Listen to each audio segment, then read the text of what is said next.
نحمده ونستعينه ونستغفره ونؤمن به ونتوكل عليه ونعوذ بالله من شرور أنفسنا ومن سيئات أعمالنا.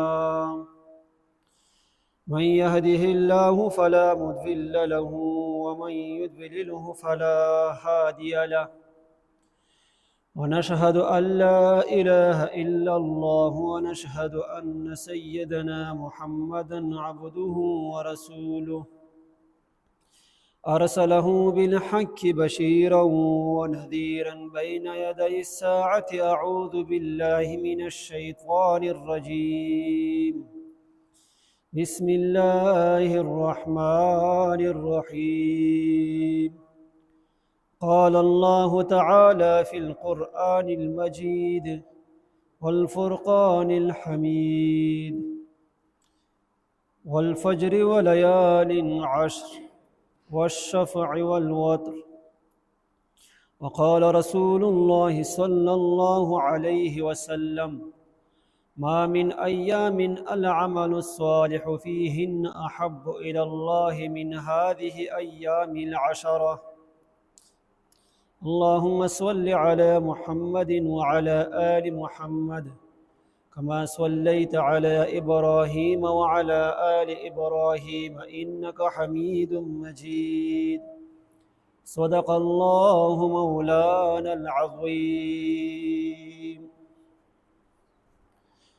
زما قابل قدر مسلمانانو، زمون باندې یوا عظیمه میاشت هغه روانه دی، سمغه نام دی ذوالحجه. ذوالحجه سکومه دی، دغه د اسلامی کال اوله میاشت دی او دغه د ذوالحجې د پیله 10 ورځو ته الله تبارک وتعالی ډیر لوی فضیلت ورکړی دی. زما عزتمند مسلمانانو، دغه سکومه ذوالحجې سکومه میاشت دی، په دې میاشتو کې عبادات کول د نورو ورځو په اعتبار سره ډیر لوی فضیلت لري او ډیر لوی ثوابونه لري. او دغه د ذوالحجې سکومه 10 ورځې دي، دا به انشاءالله د دې هفتې پیر ورځې نه به دغه میاشت ابتدا کیږي. بهرحال تاسو ته په خپله باندې هم بیا پته ولګېږي څه پیر ورځ رسي یا منګل ورځ رسي، خو 2 ورځو کې موږ ته څه کول پکار دي او د 2 ورځو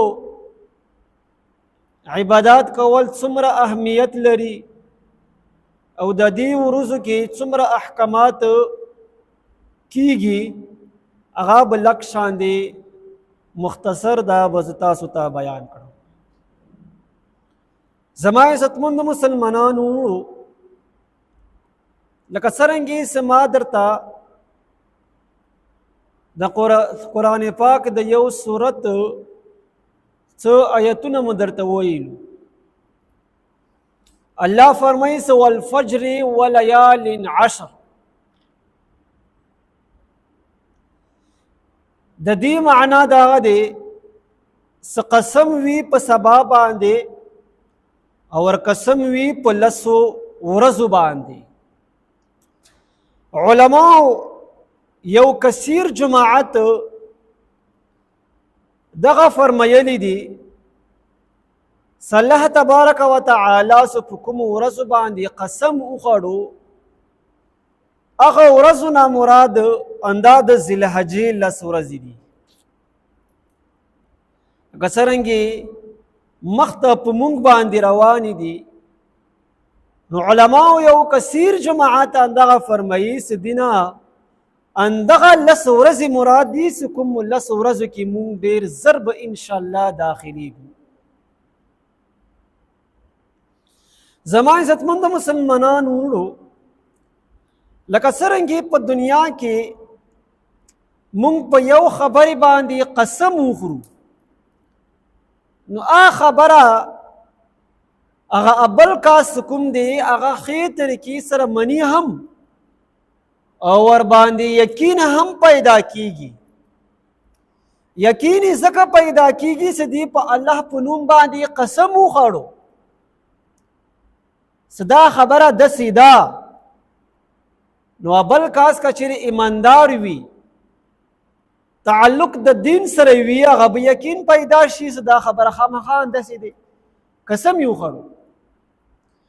نو الله تبارک وتعالی په دې لسو ورځو باندې قسم خوړلی دی.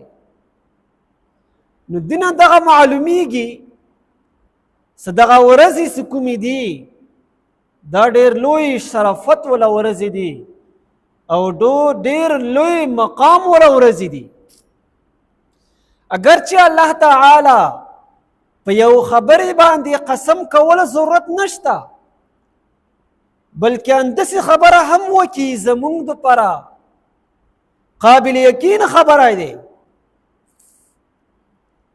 نو څه کله هم الله تبارک وتعالی په ورځو باندې قسم خوړلی دی، دی مونږ ته تعلیم راکړی دی. ای زما بندګانو، دغه ورځې چې کومې په تاسو باندې روانې دي دغه ډېر لوی شرافت ولا ورځې دي. نو دغه شان عزتمند مسلمانانو وروڼو، په دې ورځو کې عبادات کول دا ډېر زیات لوی اجرونه لري. په دې ورځو کې که چیرې ته تلاوت کوې نو تا ته به ډبل ثواب ملویږي. که په دې ورځو کې ته روژې نیسې نو تا ته به د نورو ورځو په اعتبار سره ډبل ثواب ملویږي. په دې ورځو کې که چیرې ته تبلیغ کې وخت لګوې نو تا ته به د نورو ورځو په اعتبار سره د دې ورځو کې ډېر زیات ثوابونه به درته ملویږي. جناب نبی کریم صلی الله علیه وسلم فرمائی: ما من ایام العمل الصالح فیہن احب الی اللہ من هذه الایام العشرہ. رسول اللہ صلی اللہ علیہ وسلم فرمائی چې په دې ورځو کې عبادات کول دا الله ته ډېر زیات محبوب ده په نسبت د نورو ورځو عبادات کولو سره. یو کس لګی شي په دې ورځو کې عبادات کوي نو الله تبارک وتعالی دغه عبادات کوم دی دغه ډېر زیات خوښ هم دی او ډېر زیات محبوب هم دی. زمون د تاسو یو ابله خوش قسمتی الله زمون باندې یو عظیم انعام دغه وکړو چې دغه ورځو کې الله تبارک وتعالی یو ځل بیا مونږ داخليږو. گویا الله تبارک وتعالی مونږ ته یو بله موقع راکړه. که تېر شوي کلونو ذوالحجې چې کومې ورځې دي هغه راباندې تېرې شوې، ای زما بنده دغه ورځې په تا باندې بیا راغلی، د قرباني اعمال یو ځل بیا در باندې راغلو. د دې ورځو کې څومره هم اجرونه دي، ثوابونه دي، رحمتونه دي، هغه یو ځل بیا راغلو. لکه څرنګې رمضان المبارک کې د اخري عشرې کې په شیبو شیبو الله لا طرف رحمتونه راوریږي په خپلو بندګانو باندې. لکه څرنګې روژې کې اخري عشرې کې الله تبارک وتعالی لوی مقام لوی فضیلت ورکړی دی.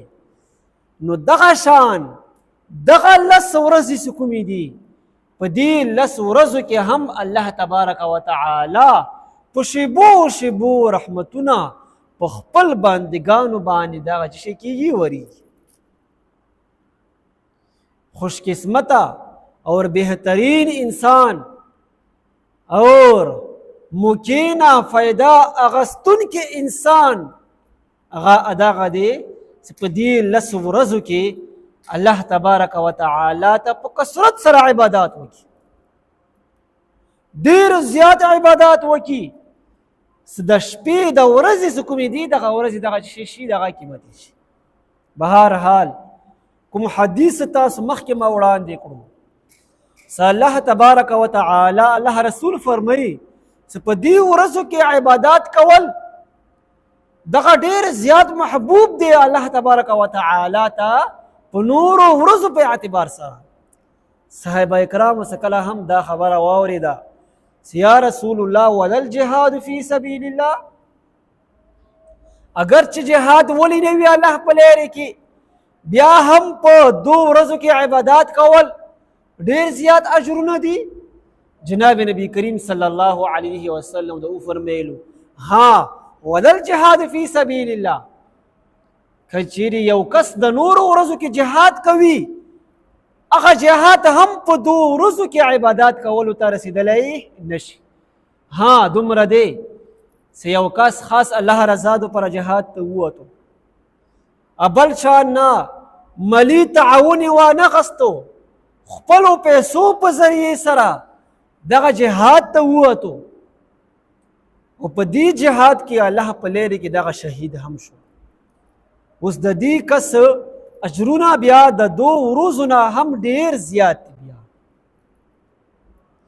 بهرحال عزتمند مسلمانانو نور څومره هم عبادات دي هغه په دې ورځو کې عبادات کولو نه ډېر زیات بهتر دي. الله تبارک وتعالی مونږ ته یو مقرره کړې ده چې د دې موقع نه مونږ فایده واخلو.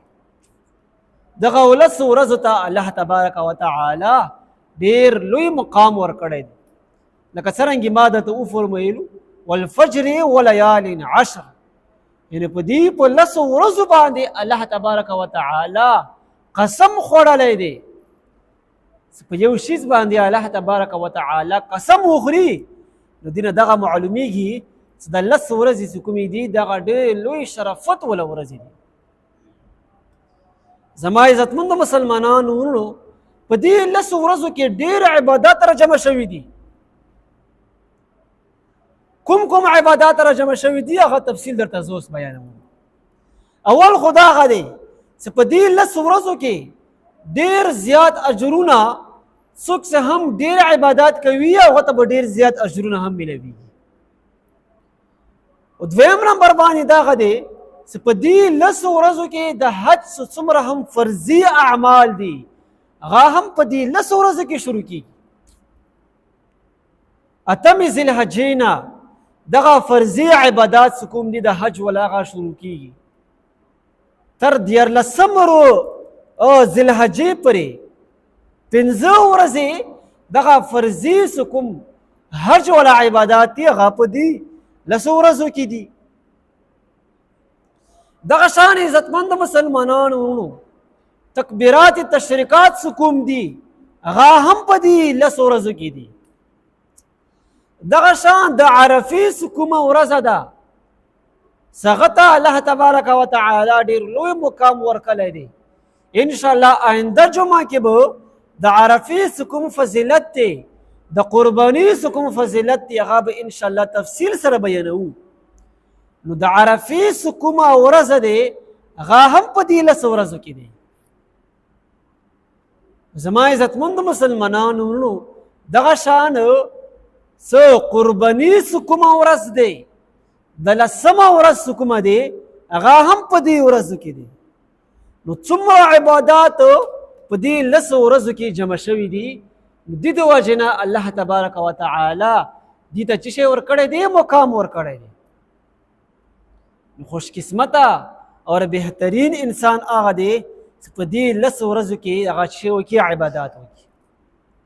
دغه ضروري نه دی چې ته ټوله شپه رڼا وکړې بلکې تا دپاره دغه پکار دی چې ته نفلي څه عبادات دی هغه وکړي، نفلي الموز وکړي، صدقات ورکړي او دغه شان که چیرې تا استطاعت درکړي وي روژې ونیسې نو ډېرې بهترینې ورځ په مونږ باندې روانې دي. جناب نبی کریم صلی الله علیه وسلم فرمایي، اوږد حدیث ته تنبیه الغافلین کې لیکلی دی، الله تبارک وتعالی ته د 4 ورځې ډېر زیاتې غورې دي. کومې دي هغه تفصیل درته لږ شان مختصر بیانوم. هغه کې اول نمبر باندې دی جمعې ورځ باندې. د جمعې ورځ الله تبارک وتعالی ته ډېره زیاته محبوبه دی. علماو لیکلي دي چې دې کې داسې یو وخت یو ساعت دی چې په هغه ساعت کې هغه وخت کې چا څه قسم هم دعا وغوښتله الله تبارک وتعالی هغه دعا دا به چې کوي دا به قبلوي. دغه جمعې ورځ کومه دی دا ډېره زیاته محبوبه ورځ دی، د عباداتو والا ورځ دی. چې شی والا ورځ دی؟ د عباداتو والا ورځ دی. په دې ورځ کې عام معمول کوم دی، ټول ورکې عبادات کوي، ځان تیروي، کپړې صفا بدلی کی، ولمبیږي، تلاوات وکي، سورت کهف وکي، کټیم فرصت ورسره وي وختي جمع ته راشي، څه خبره واوري، دین خبره واوري، خطبه واوري، الموز جمع سره وکي. دا څومره هم عبادات دي هغه جمعې ورځې کې رسي. نو دویمه ورځ کومه دی دا د عرفې ورځ دی. عرفه ورځ کومه دی هغه هم الله تبارک وتعالی ډېر لوی مقام ډېر لوی فضیلت ورکړی دی. چې کله هم عرفې ورځ راشي نو الله تبارک وتعالی سره د علمه فرشتو وړاندې فخر کوي. چې کله هم دغه حجیان راوځي ستړي ستومان وي، عرفات میدان ته راشي، سخت غرمه کې راشي، الله تبارک وتعالی سره د علمه فرشتو وړاندې فخر سوی تاسو ګواه اوسئ دغه ټولو خلقو ته ما چې شی وکړو مغفرت وکړو. درېیمه ورځ کوم دی دا د وړوکي اختر ورځ دی. چې کله هم دغه مسلمانان کوم دی روژې ونیسي بیا عیدګاه طرف ته راشي نو الله تبارک وتعالی سره د علمه فرشتو ته وایي څه هغه خلکو به څه اجر وي چا چې ښې طریقې سره خپل عمل وکړو،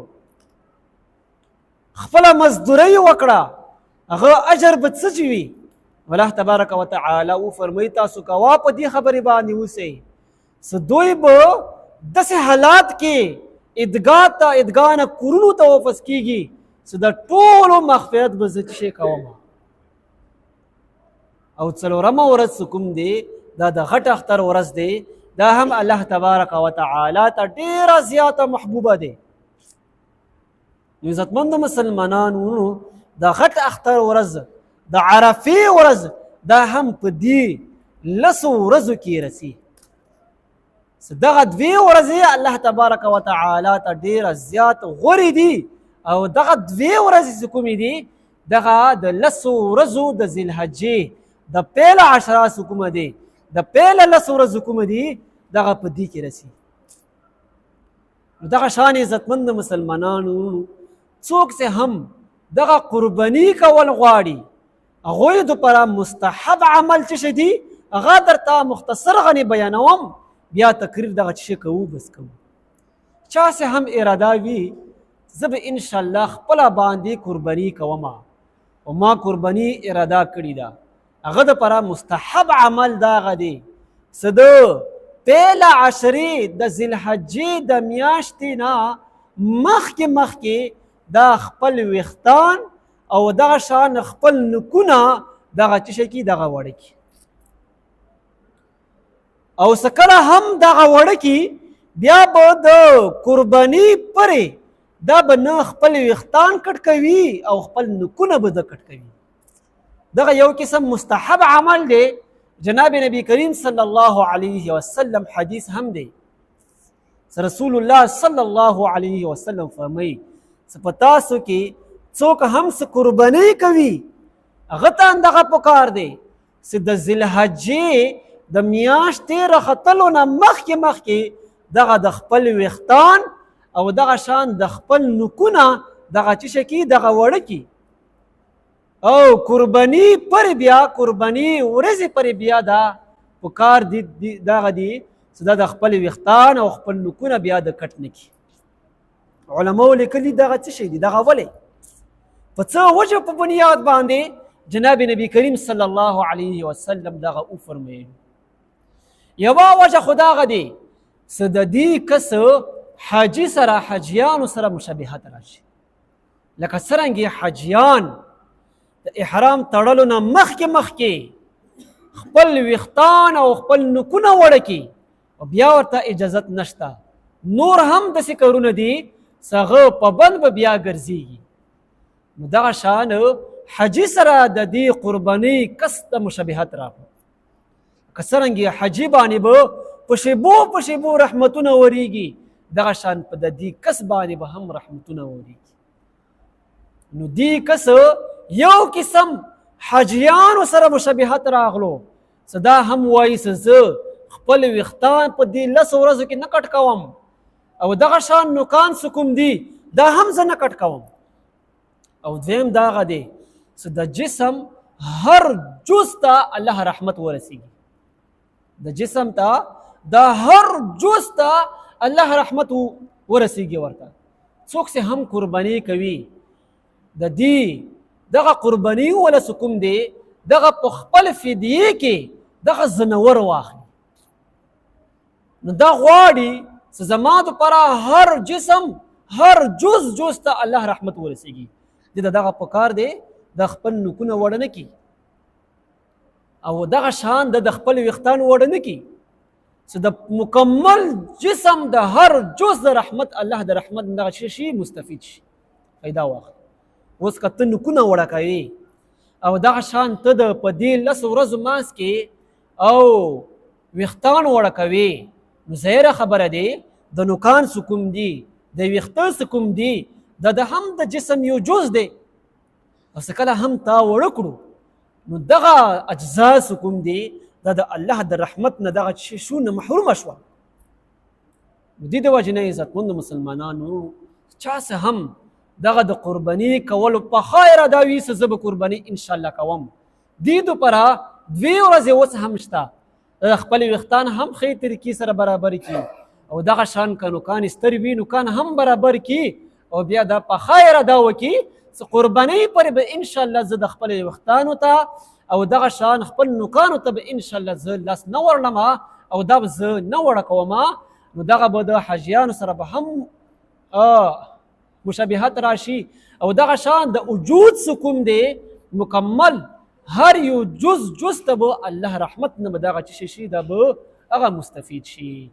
دغه مکمل خلاصان دغه شوه چې په دې ذوالحجې پیله عشرې کې مونږ ته دغه پکار دی چې مونږ ډېر زیات عبادات وکړو. څومره عبادات تاسو ته مو وښیلو دغه ټول په دې ورځو کې راجمع شوي دي. مونږ د خپل استطاعت مطابق دې کې مونږ نفلي عبادات وکړو او فرضي عبادات هم په ښې طریقې سره په بندۍ سره کوو. څومره هم ثوابونه دي هغه به الله تبارک وتعالی مونږ ته به راکړي. واخر دعوانا ان الحمد لله رب العالمین. مخکې هفتو کې هم تاسو ته ما دا خبره کړې وه انشاءالله اجتماع روانه دی، نو هغه کوم وخت هغه وخت راغلو سبا به انشاءالله اجتماع وي. که چا بیا هم ارادې نه کړې وي اوس هم مکا درسه شته، که فرصت د سره وي نو عزیزانو مسلمانانو 24 غنټې ټیم دا ډېر زر تېرېږي، هفتې څنګه زر تېرېږي پته هم نه لګي افتا راشي. بیا دغه 24 غنټې ټیم دی، نو زړه تنګول پکار نه دي او پیسې هم ډېرې نه لګي، صرف تا باندې څه شی دی کرایه ده بس او څه کوم خوراک ولا کوم دی هغه راخله. ښې طریقې سره دغه پکار خو دغه دی څومره هم تاسو ټول ناست یئ دې کې خو 90% خلک هغه اجتماع ته لاړ شي. 90% خلک چا څه ضرورت نه وي، ډېر ضرورت که ضرورت هم وي هغه ضرورت سیټ ته کړي. دغه یوه موقع دی الله تبارک وتعالی مونږ ته راکړې ده، مونږ ټولو ته همدغه درخواست دی چې په دې اجتماع کې ښې طریقې سره هغه شرکت هم وکړئ او څومره هم اعمال کیږي څومره هم اجرونه دي هغه به ټولو تاسو ته ملویږي او لوی علما رسي، سپینګیري رسي، بیماران دي ورې ځایونو ته راشي، لاهور نه راشي، هغه مونږ دپاره رسي، چا دپاره رسي؟ دې دپاره رسي چې دغه مخلوق څه کوم دی الله بندګان څه کوم دي دې ته خیر ورسیږي. هر عالم اندغه خوایش دی زما د وجود نه ابل کاسته خیر ورسیږي، زما د وجود نه چاته نقصان ونه رسیږي. نو زه نه پوهېږم چې داسې عالم به انشاءالله تاسو ته پیدا نشي چې هغه د وجود نه خلقو ته نقصان رسېدلی وي، بلکې 95% داسې علما دي چې هغه د وجود نه به نورو خلقو ته فایدې رسېدلی وي. نو ټولو ته همدغه درخواست دی سبا انشاءالله برپور ښه شرکت ورکې هم وکئ، څومره هم اعمال دی هغه هم وکئ، فایده به درته هم ورسیږي او دنیا او آخرت کې کامیابي ذریعہ هم دی. واخر دعوانا ان الحمد لله رب العالمين لا اله الا انت سبحانك اني كنت من الظالمين. رب اشرح لي صدري ويسر لي امري واحلل عقدة من لساني يفقهوا قولي. اللهم اغفر للمسلمين والمسلمات والمؤمنين والمؤمنات. اللهم انك عفو تحب العفو فاعف عني. اللهم انك عفو تحب العفو فاعف عني. صلى الله على خير خلقه محمد وآله وسلم.